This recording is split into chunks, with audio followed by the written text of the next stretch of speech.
안녕하세요. 오말말의 오입니다. 오말말에서는 제 생각을 말해보는 코너를 준비했는데요. 이름하여 오말말 코너입니다. 오늘은 그 49번째 시간입니다. 이번에는 편견이란 무엇인가에 대해 말해보겠습니다.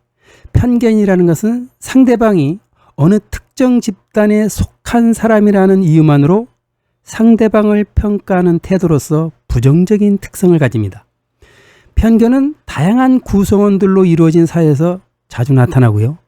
악성적인 집단 갈등에 항상 뿌리 깊게 놓여 있습니다. 우리들이 낯선 사람을 만날 때 그 사람의 중요한 인상 부분은 그가 속한 범주의 영향을 받기 마련입니다.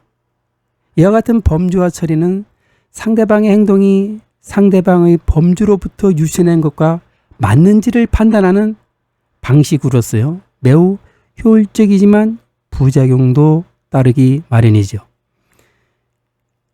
미국에서 흑인이 범죄를 저지를 가능성이 백인보다 높다는 고정관념이 작용해서 흑인에 대한 부정적인 편견을 갖고 있습니다. 편견과 일치하는 정보는 신속하게 무의식적으로 자동 처리가 이루어지고요. 편견과 일치하지 않는 정보는 소홀하게 여겨집니다.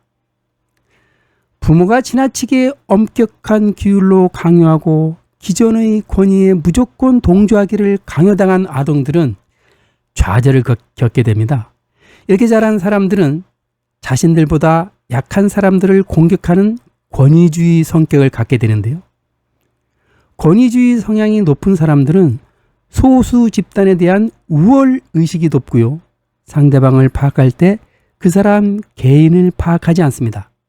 그 대신에 그 사람의 출신도라든지 계층의 집단 부류 범주를 사용하는 경향이 있다는 것이지요.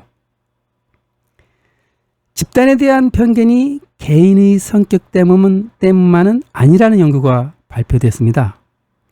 흑인에 대한 편견을 가진 사람들이 권위주의 성격 특성이 유달리 높지 않게 나타났기 때문에 인종차별의 본질은 성격이 있기보다는 사회문화적인 것임이 밝혀졌다네요. 제 생각으로는 모든 사회적 문제는 개인의 문제와 집단 사회의 문제 둘 다로 이루어졌다고 생각됩니다. 편견을 가진 사람은 그 편견으로 자신의 자존심을 보호하는 방패로 씁니다. 이들은 상대 집단을 멸시하고 차별함으로써 스스로를 우월하게 느끼고 자신의 가치를 확인합니다. 두 집단이 한정된 자원을 놓고 경쟁을 벌일 때 서로 간에 적개심이 생기고 상대 집단에 대한 부정적인 평가를 하게 됩니다. 이러한 부정적인 평가가 집단 내에서 공유되고 부풀려져서 자연히 편견으로 자리 잡게 되는 것이지요.